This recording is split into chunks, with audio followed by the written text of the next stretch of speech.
What's up, everybody? This is the Metal Gamer Podcast. I'm your host, Ian Allen, And co-host Jason Jacobs. and we're gonna start it off here with a very interesting article. I gotta say, um, if you all have been wanting some more new Metallica, then you guys will be getting it a lot sooner. Oh yeah, oh yeah. So, Jason, what do you like? Would you like to read the article? You can. All right. Fans won't have to wait much longer for Metallica's new next album. In a new interview, bassist Robert Trujillo promised that the band's 11th album will arrive a lot sooner than their previous two did, which would indicate a release no later than 2021. It took 8 years for Metallica to follow up Death Magnetic with Hardwired to Self Destruct, but only 5 years passed between Saint Anger and Death Magnetic. If Trujillo's estimate is correct, Metallica's next album will arrive at the turn of the decade as Hardwired dropped in 2016. Yep. So, in terms of Hardwired, I love that album. I thought it was a overall better album than Magnetic. Yeah, I think so too. The Death Magnetic was seemed like a lot of the songs blended in each other. Yeah, yeah, they definitely did. I mean, like that album did have some good tunes on it, but I have to agree that the songs on Hardwired had a more distinct personality. They all were different. I mean, the album starts off with Hardwired, and then it goes immediately into, I believe it's Atlas Rise, I believe, or I think. if I'm remembering that correctly. But yeah, I'm hoping this next album will be just another slam and thrash album from them. Yeah, I'm sure it will. Uh, because Who knows? It might be more like the older stuff. well, that would be pretty sweet to maybe get like a Ride the Lightning Part Two or a Kill 'Em All Part Two. Oh yeah. As for Okay. me, as for me, I personally would like a and Justice for All Part Two. I would like Oh them. I love the freaking guitar tone on that album so much. I mean, Ride is my favorite album from them, but I think overall, and Justice for All had the better tone, guitar yeah. I wise. could agree with that. I like that sound too. Um, Film all my favorite, but oh, Justice for All got that certain sound that mm-hmm. it wasn't on any other album. I mean, really, you can't go wrong with the first four records at all. You really can't. Yeah. Um, I mean, like the only criticism that I can really give in Justice for All is that there's no bass. Yeah, that's unfortunate too. Mm-hmm. All because of Lars wanted his drums to sound a certain way, which it's a shame that he let his ego kind of run amok. Yeah. Um, but if we do get another Metallica album like what Robert's saying, and it doesn't take another 8 years, what I want is I don't want a fourth Unforgiven. Yeah, right. I would like the songs to be a little bit more on the faster side because they can still play fast. They play those old songs all the time live. Yeah. So why not play him on the album? Mm-hmm. So James Hetfield and Kirk still has it in them. So, uh, They do. let's see. Hmm. I also another thing about this too is that it's crazy to think that Metallica would have 11 albums. Yeah, you would think that they'd be done by now, like some other band. Mm-hmm. Yeah.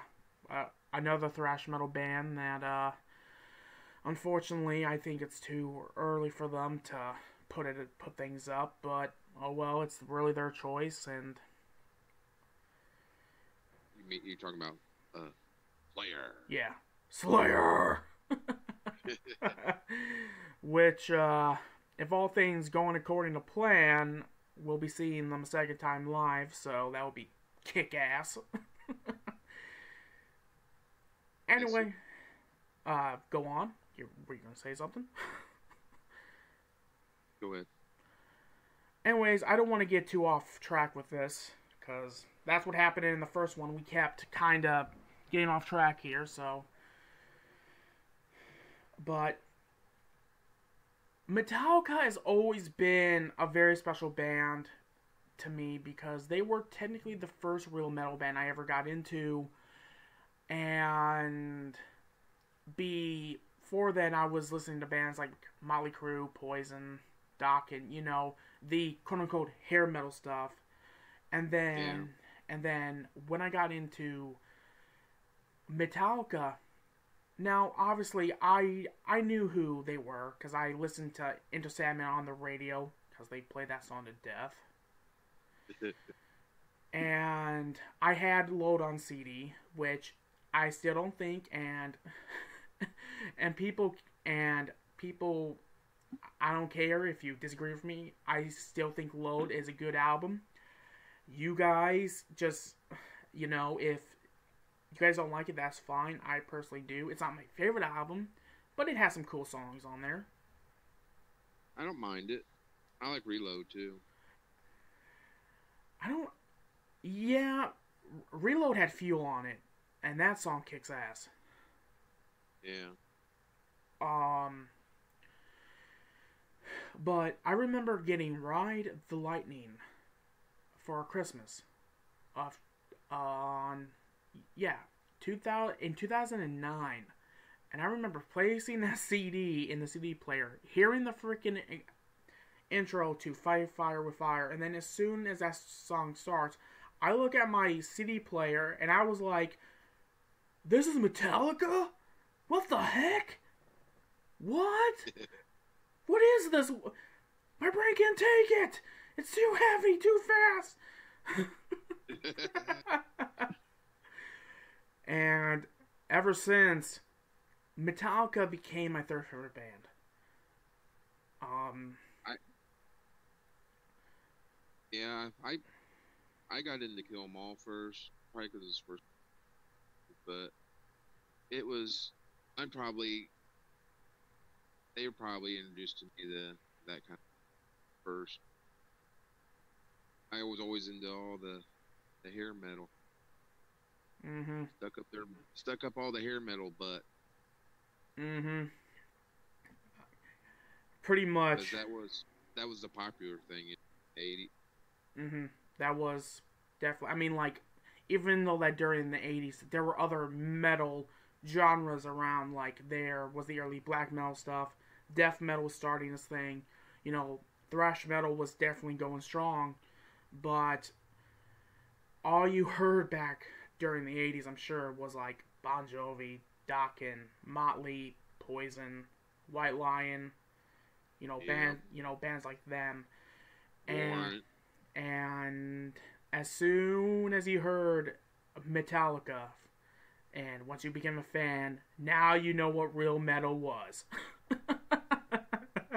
Well, you see, I mean, I knew who Metallica was before, but never really listened until Injustice for All came because of the mainstream part coming out of one coming out on TV. And Like, whoa. Boy, did the Metallica fans really hated that seeing that music video on MTV. Because the thing is that a lot of, people need to understand is that all through their careers, fans were always saying that they sold out. People thought that they sold out when they heard the acoustic stuff on Fade to Black, and then the one intro. I mean, excuse me, the one music video came out, and that really skyrocketed them. Yeah. And then what really drove people nuts was the Black Album. That's what really got under, like, the metal elitist fans of them.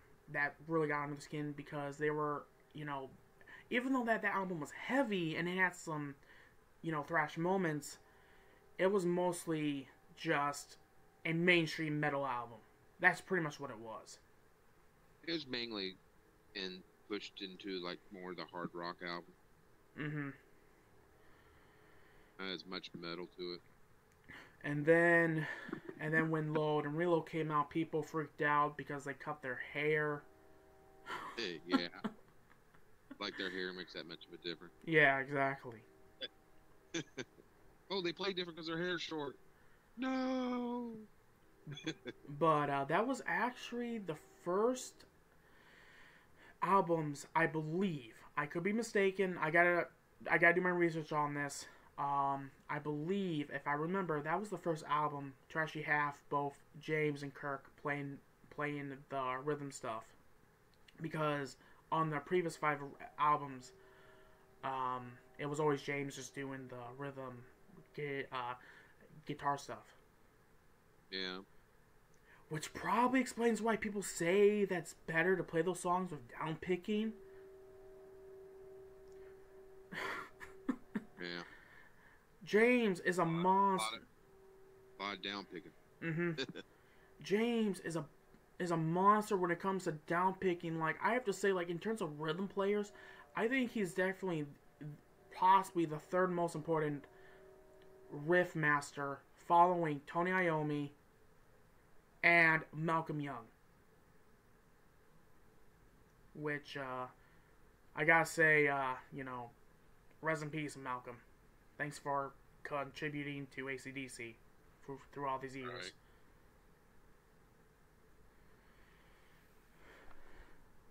Right. And then of course we had Reload, which was basically which originally Load and Reload were gonna be a 2-part album, but which is kind of ironic that Hardwired became a double album with 2 discs. But back then, the record labels thought that they were nuts for wanting to do that, so they cut it down to 1 disc. And then we had the album that still is hated to this day. I know a little album known as Saint Anger. Yeah. My opinion. The drum tone is straight shit. Other than the drum tone, I have to say, after watching the Some Kind of Monster documentary, I do have a newfound respect for the album because it's a very personal album to them. Yeah. Because as what all of you probably know, Metallica could have broken up during the early 2000s, which thank God they didn't. Alright. And then we got them to be, returned to form with Death Magnetic. Then we got Hardwired, and here we are now, just waiting for our crunch for new Metallica to drink and eat. After Hardwired, how can you go wrong? Exactly. That album was literally, they took everything they had done previously, and then just mix it all in a pot, and then here comes Hardwired. I can hear Load on that album. I can hear some Kill 'Em All style stuff on there. That's pretty much like a Metallica retrospective with that album, in my opinion. Yeah. So, I'm hoping we get a new album 2021. I've learned before by them that you should never take release dates from them seriously because they are a touring band. So, let's hope we hear something in 2021. Yeah, hopefully at least by then. Mm-hmm. I'd be ready by then. So, Jason. Yeah. Remember how you were asking me about what the hell happened to Mick Mars' solo album? Yes, I was. Well, apparently, Mick Mars did a interview with a Talking Metal podcast. So, shout out to those guys. And this is what Mick Mars has to say. Mick Mars says his upcoming solo album will be heavier than what he's done with Motley Crue. Mars recently spoke with Talking Metal podcast about the highly anticipated record, which doesn't have a release date because he is waiting for it to be the best it can, and the Dirt, movie. Yeah. I've been working on this for years, trying to get it right in my way of thinking. I don't want to put out a record just to put out a record. It has to be right for me. People want to hear my music, it needs to be right. I'm not just cutting corners to, like I said, put out a record to put out a record. I just can't do that, so it's taken me a while. So there's some other stuff here that he says. Do you mind if I keep reading? Yeah, go ahead. All yeah, right. I see. I mean, there's stuff about that John from the old Motley Crue album is going to be on there. Alright then. The singer from Black Veil Brides, I'm not going to attempt saying his last name. I suck with last names, so I'm just calling him Andy. Andy of Black Veil Brides and Vince Neil's replacement in Motley Crue, John Corabi, was rumored to be guest vocalist on Mars' new record at one point. Those kind of went away. I'm looking for a singer that's going to be with me in the recording studio, and if it blows up by any chance, which I hope it does, to be on tour. Because how many times have you gone to a concert and it's like not the same singer? Marsden says he would prefer to have a few different singers features on his record to accommodate different sounds, but he quotes different musicians, singers like, this is going to sound crazy, the Beatles. The three guys that sang all these harmonies, you can hear John Lennon singing a song, or Ringo Starr, or whoever.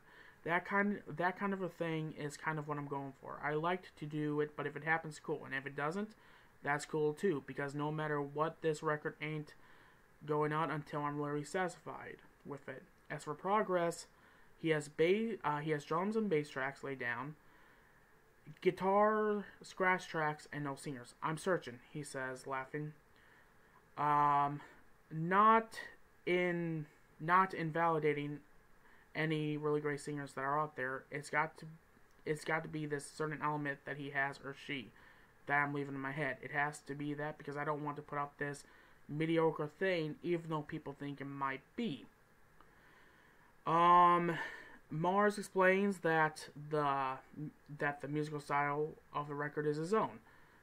My playing has a blues element to it, of course, but it isn't what you would call a blues record. It's more of a heavier rock thing. But I don't want to even try. I don't want to even try to out heavy the heaviness. Out heavy the heavies.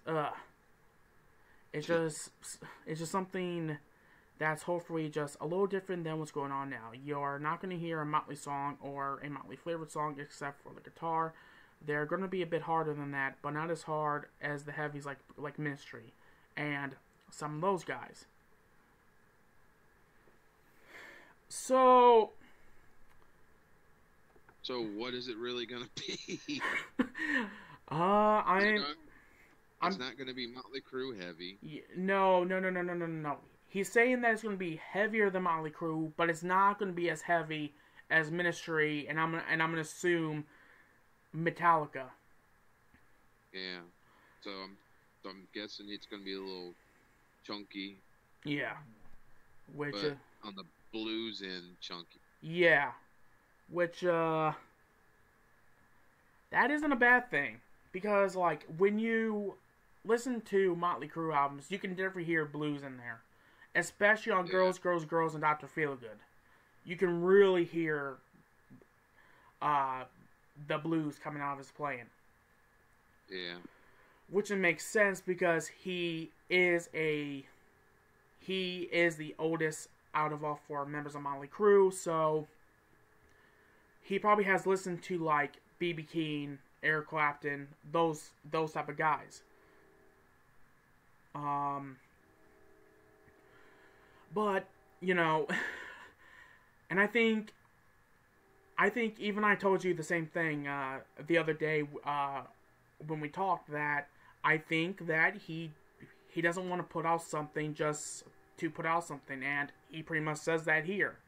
So, Yeah. but at the same time, we've learned from other people, a certain favorite singer of mine from a band I love the most, a certain Axl Rose of Guns N' Roses and Tool, how long a album can be, and to some people it's disappointing. Now with Tool, we don't know if that album is going to be disappointing, but you know there's going to be those people that are going to be like, well, this sucks. I waited all these years just for this. Yeah. Exactly. So, Yeah. so you're not going to please everyone, unfortunately. Nope. As for me, I'm looking forward to a solo record because again, at least all four members are doing something. At least we're getting music from them individually or as Motley Crue. Yeah. Yeah. Hell, back in the years ago, I remember Tommy Lee doing solo stuff, and I liked even his solo stuff. The Methods of Mayhem. Mm-hmm. I enjoyed it. Yeah, I remember. I think it's one of the burnt CDs you have that I remember you having that record, and I remember listening to it. I think. It's different. Yeah, It's a different. I It's remember. kind of hip hoppy, Mhm. rocky, kind of. I remember there being a cover of "Fame" by David Bowie on there, Yeah. which which is kind of ironic that he covered that song and then Motley's covered like a version. Yeah. That is a very interesting cover. Very interesting cover. It's getting a lot of hate. I'm not surprised. I don't know if you've seen some of the comments about it, but it is not nice. Let me just say to anyone that is hating on that cover, Nikki Sixx, if you go back and read a interview where he talks about it, he did it because he thought it would have been funny. That's why they probably did it. They did it as a joke. So don't take it seriously. Yeah, somebody was saying that too on the comments about it. They're saying, "Don't take it so serious. This was all just for fun. It wasn't. Mm-hmm. They're not trying to get any awards for it or anything. Mm-hmm. It was just for." People were like, "This is straight garbage. Why would they do this?" It's because it was bad. this is why rock fans should really read the news because they would understand that it's a joke. Yeah. Yep. But, you know, that whole thing, I mean, what I can gather from that interview that he did, Mick Mars did, is that the bass and drums is done, the guitars are practically done, he's just looking for a singer. Yeah. Or singers, guy Yeah, or girl. yeah. So, if there's any singers out there that are fans of Motley Crue and is a fan of Mick Mars, maybe try setting a tape of your voice. Maybe, just maybe, you'll get lucky. Right. Maybe. I mean, I mean it.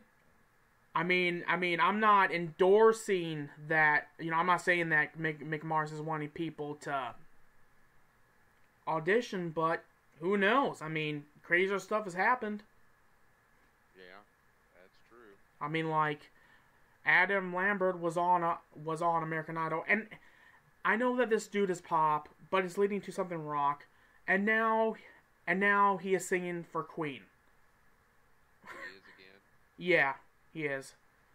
He did sing a hunk for Queen on American Idol. Mhm. I remember Bill Mays, or not Bill, Brian Mays. Yeah, Brian May. Brian Mays. Yeah.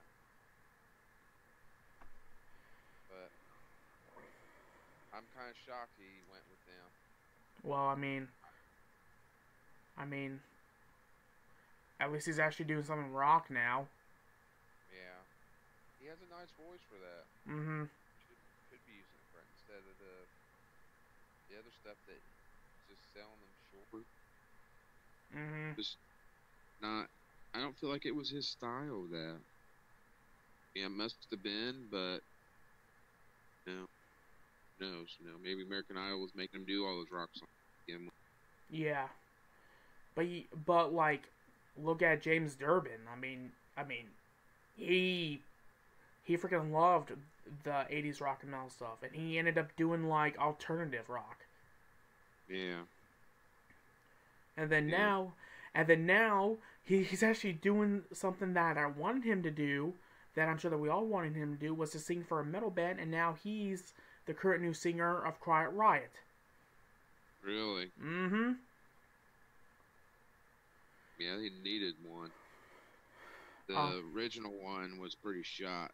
Yeah, well, like what? Did you see them in the 90s, like middle 90s, somewhere around there? Yeah, the like late '90s, early 2000s. Yeah, that probably explains it, Yeah, it was bad. yeah, raspy voices, you have to take care of them. It's easy to lose them. If he was done, I could tell. I'm like, I heard him, and I was like, and it's like, "We're Quiet Riot." I'm like, my God, and I'm sitting there thinking, God, these guys suck. Mm-hmm. Yeah, it was Yeah, bad. yeah, that's unfortunate that, they try going out there and, kicking ass, and yet the performance was subpar. They should have just maybe stopped. Yeah, or at least the singer. Mm-hmm. Which, no disrespect to him or the band. I personally, I've never seen Quiet Riot live. So I don't really have any opinions. I just know by what I see on the live stuff and on the songs. They were a good band, and it's a shame that it's a shame that the original singer passed away. Yeah. Anyways, we're getting sidetracked again. But yeah, I'm looking forward to this Mick Mars solo album because I like Mick Mars. Me too. In my He's probably my second favorite out of Motley Crue. He in my opinion, him and Tommy Lee do not get the respect that they deserve.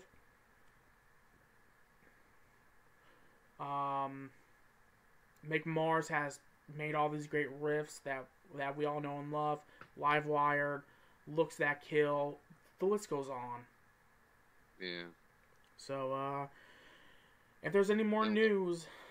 The whole Too Fast for Love album for me. Oh yeah, that album, yeah, that album is amazing.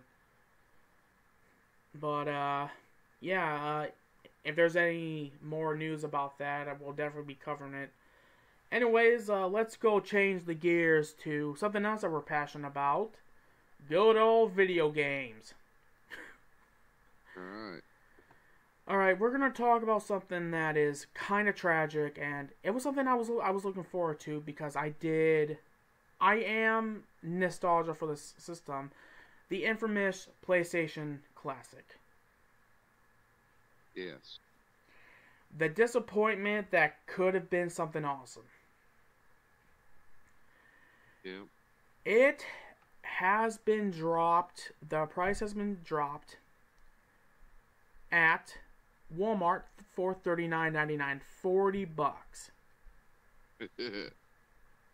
Oh, man.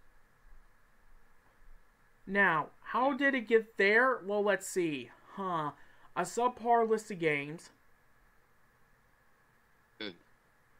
And the list of the games is terrible. Mm-hmm. I mean, there's some good ones on there, but there's no big boys on. Mm-hmm. They were using the PAL version of the ROMs, which runs slower than the NTSC ones. Yep. They used a open source emulator, which obviously people that like hacking their stuff probably made the system to be what it should have been. Anyways, the list of games is Battle Arena, and I'm gonna say this last one right. Toll Shinden, Cool Borders 2, which I did play a Cool Borders game on the PlayStation and I enjoyed it. Destruction Derby, Final Fantasy VII. I do agree with that being on there. That was a huge game for the PlayStation 1. Yeah. Grand Theft Auto, the original. Intelligent Cube, never heard of it. Me either. Jumpin' Flash, never heard of it. Me either. Metal Gear Solid, which I do agree with that. That was another big one for the. Yeah, that was probably my favorite one of my favorites on the original PlayStation. Mr. Driller. Okay, is there really anyone out there that's excited for Mr. Driller to be on this thing? Right? Yeah, or really? Mm-hmm. Oddworld Abe's Odyssey. Okay, whatever. I don't know what the hell that is. Rayman.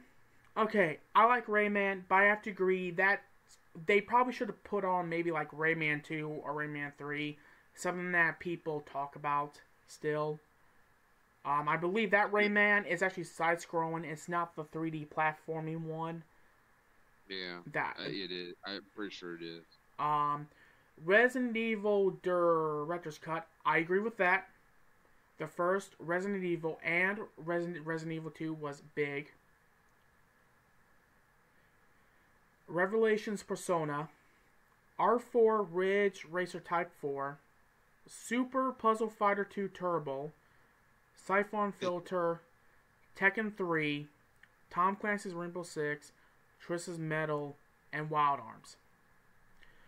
Wild Arms. I have no idea what that is. That is an RPG.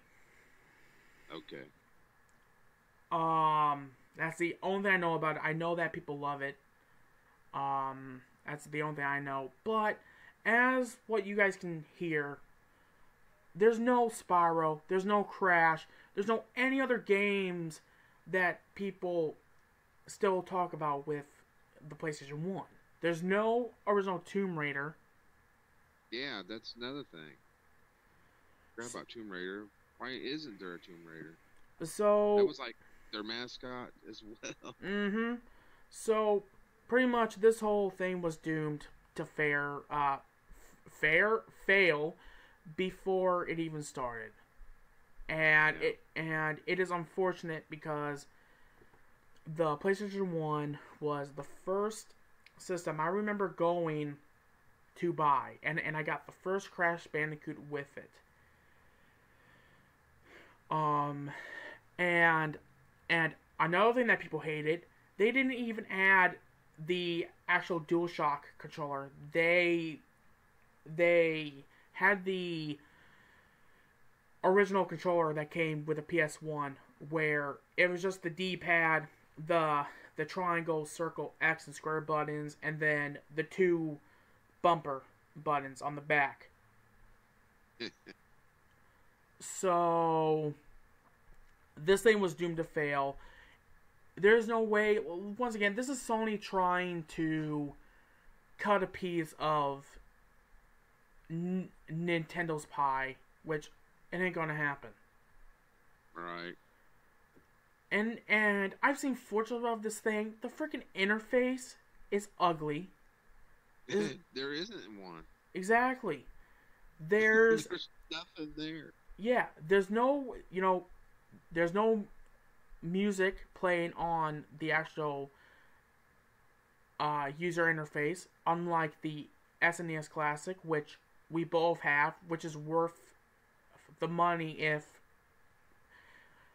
Let me just say this right now. Let me go a little bit out of lane here. If you guys manage at any store still to find a NES Classic or a SNES Classic, pick them up. They are worth the money. They are awesome. You can hack and add more games. It is amazing. Yeah, they are good. They're fun to play with. Mm-hmm. But if they didn't add Resident Evil 2, the spirals or crashes because of the remakes, that's stupid. There are still gonna be people that are gonna play the originals. I'm still gonna play the originals. Yeah. I don't get why they didn't put any of those on. So dumb of it. Yeah, I mean, I don't get it either. Like, honestly, if they could have handed me $100 to freaking remake this thing, this is what I would do with it. I would add a better interface. I would add some music. And then I would download or somehow acquire, if I have to, I would rip them from my own games, actual proper NTSC ROMs. Yeah. That is what I would do. And I think after that, people wouldn't have any problems with it. People would probably still think that, well, what Nintendo did was better, but still, it would have been decent. Yeah. It wouldn't be that hard to clean that up. No. Honestly. Even the background it looks like crap. Yeah. You're playing the game. The whole thing to me just seems rushed. Probably so. And not to mention, they were charging $100 for this. Really, guys? Really? Yeah. I mean, the PS4 is still selling really well. Okay, you guys didn't need to charge that for $100, Sony. You guys didn't need to.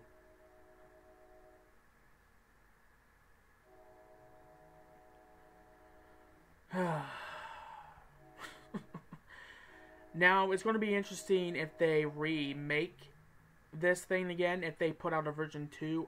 I don't think they will. I don't think it would even be worth it at this point. They should maybe just let Nintendo just do these, because they know how to do them. Yeah, they do. And speaking of classic consoles that I don't think nobody asked for, I was at GameStop today, and I picked up a new controller for my Switch, just because I wanted a standard size controller, because why not? Because it, comes in handy when I have someone over. But I see they have a Commodore 64 Classic. Who the frick asked for that thing? I didn't even play a Commodore 64. They didn't have any good games.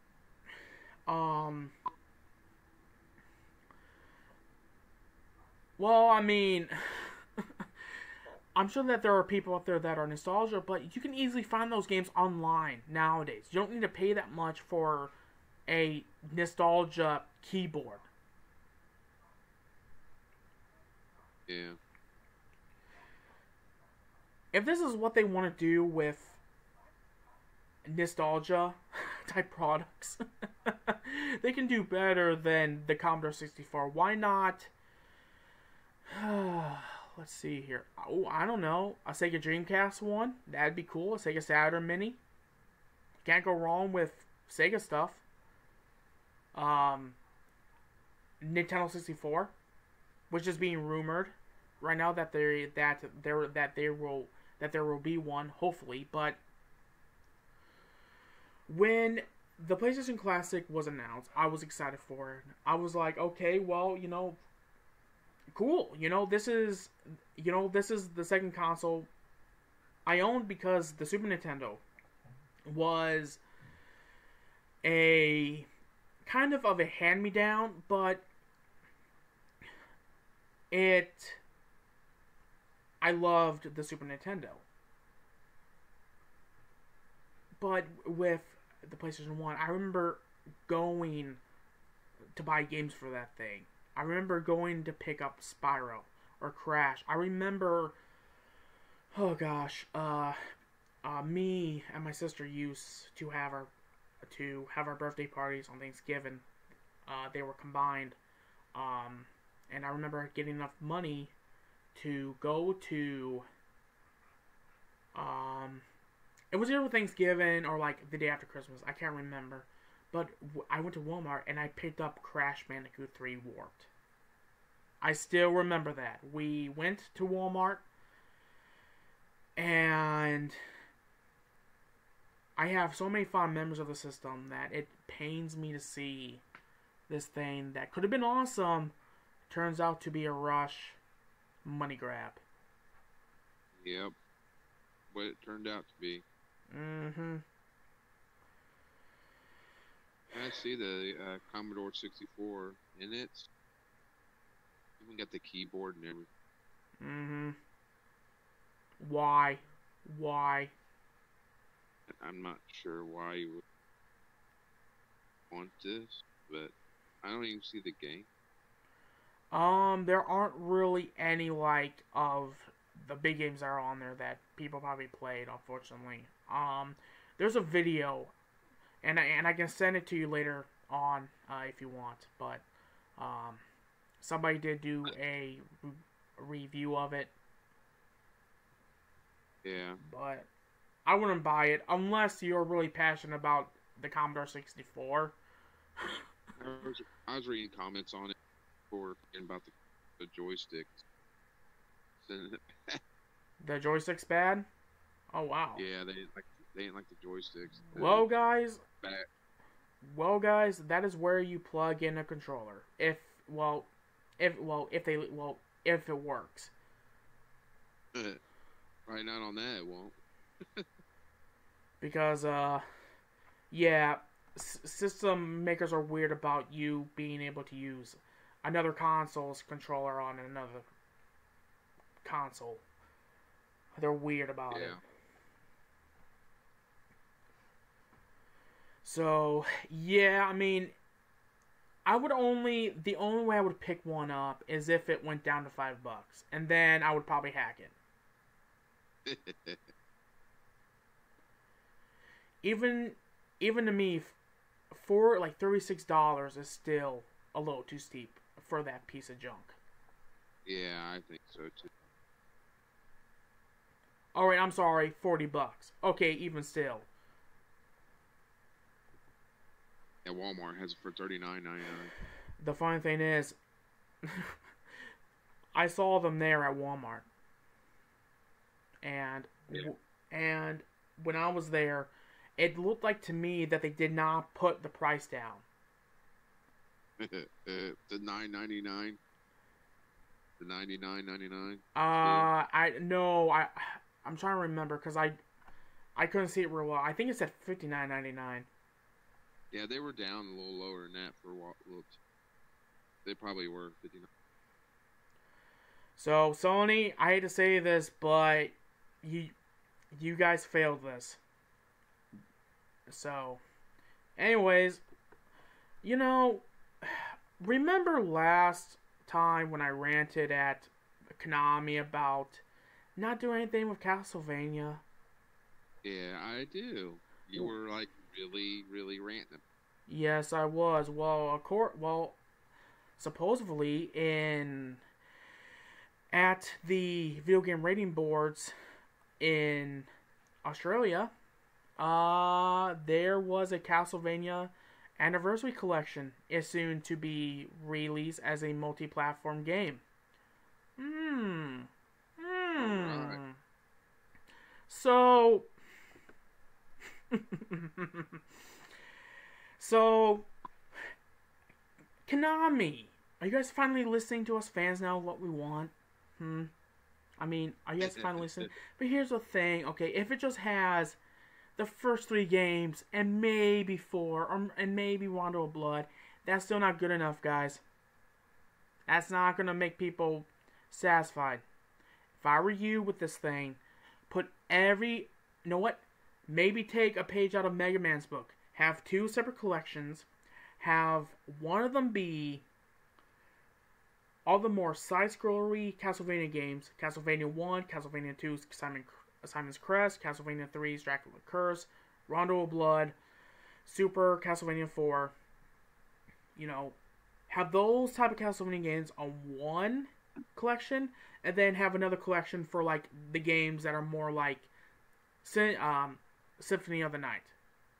There's your solution to cater to everybody. And I'm hoping it comes out on the Switch. I want it to come out on the Switch. I want to play Castlevania on the Switch.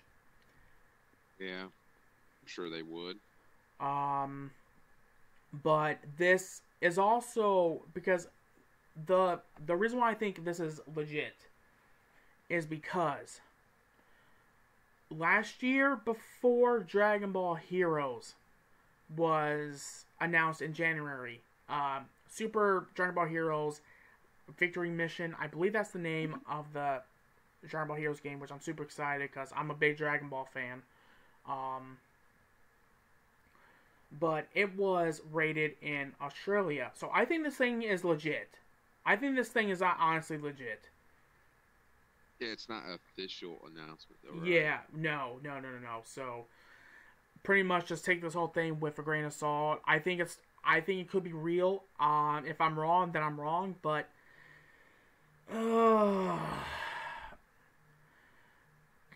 Konami, you guys really need to start focusing on your games, guys. I mean, people still love them. Like I said, people still love them. People still like Metal Gear. People still like Contra. People still like Castlevania.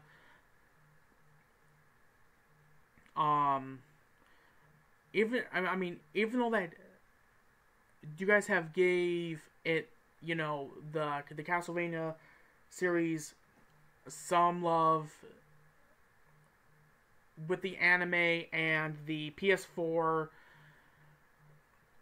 collection with Rondo of Blood and Symphony of the Night, that's not good enough, guys. It's not.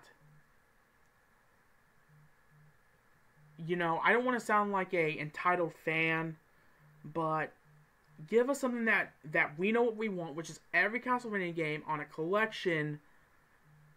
Make it, I don't care if it's $60. I would still buy it. I doubt it would be that much. I bet it'd be $40 first round. $40 for that many games? That'd be freaking cool. Yeah, it'd be a lot of games, wouldn't it? Mm-hmm. It'd probably be 60 if it's a whole collection. Easily. Yeah. Which, like I said, I'm hoping that they do.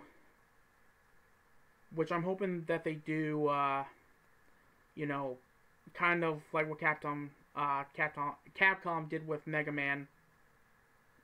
Because that would be the smartest thing to do. And, we'll see what happens with this. Hopefully Fingers crossed. I do want to. We still have a little bit of time on the podcast. I guess we can go talk about something that was announced today, like early today. Is that Sega has started on the next major Sonic game. They are, huh? Mm-hmm. And, Sonic the Hedgehog is my favorite franchise. I know that people make fun of it nowadays, but I still love it. I still love all the games. I'm curious what this game is. I am looking forward to it, and I'm hoping it's fun. So what kind of game you think it's going to be? With Sega... Or I should say, what kind of game you hope it's going to be? In terms of what I want it to be, I want it to be more like... Ooh, that's a toughie. I think I would want the gameplay to be more like... You know what? Let's try the Sonic Lost World gameplay again. Let's give that gameplay another shot. Yeah. Or, like... The thing for me is, and I think the ultimate gameplay style would be, is have it to be kind of like how, have it to be where how Sonic Adventure and Sonic Adventure 2 were, and then have it to where when you press a button you can do a boost, kind of like in Generations, Unleash, Forces. I think that to me, that would satisfy every modern Sonic fan, so that this way people can finally shut up about Sonic Adventure 3. Yeah. Because that is the one game that a lot of the Sonic fans around my age really want, which is Sonic Adventure 3. But the thing is, Sonic 06 was technically Sonic Adventure 3.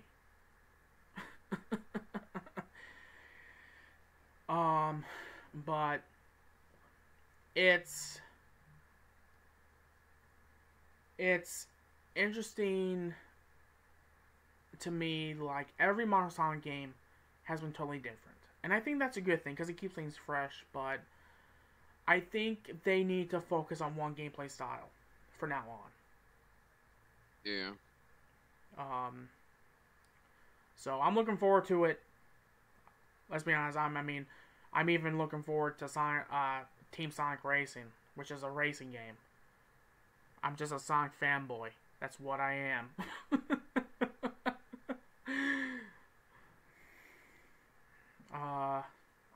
So, and then another cool thing I'm really excited for is the Halo Master Chief Collection.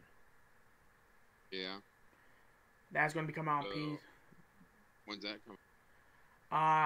Later this year. Later this year at some point. Only on PC?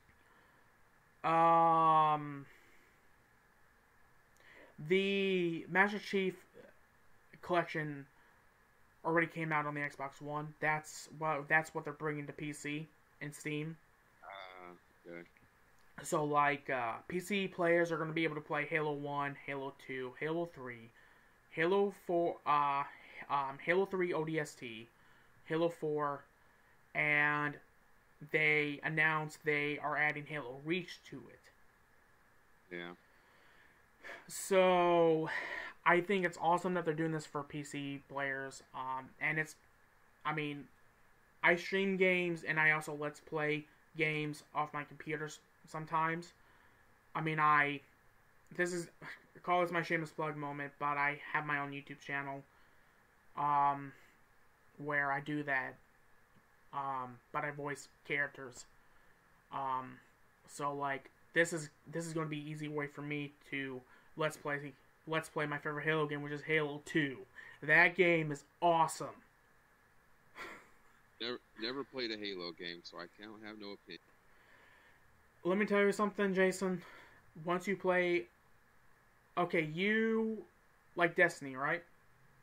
Yeah. You will probably like Halo. Okay. Awesome guns, awesome story, awesome music, awesome characters. It's just awesome. It's just awesome. Yeah. So, is there anything you would like to talk about while we're pretty much blowing up off steam? Right now, no. I think you covered everything. All right. I know. All right. So, next week, you're gonna be getting one doozy of an episode. For the full hour, it's just gonna be our thoughts on The Dirt. All right. Can't wait. And as someone that read the book, if they mess up one thing, I'm gonna know. It ain't gonna be exactly like the book. Oh, but here's the thing. By what they're saying, it's not gonna be like a lot of these rock and roll movies to where like they have to change things for dramatic appeal. So I guess I guess we'll end it here. This has been your host, Ian Allen. And co-host Jason Jacobs. Have a good week, and remember to listen to some metal, play some video games, and have a kick-ass week.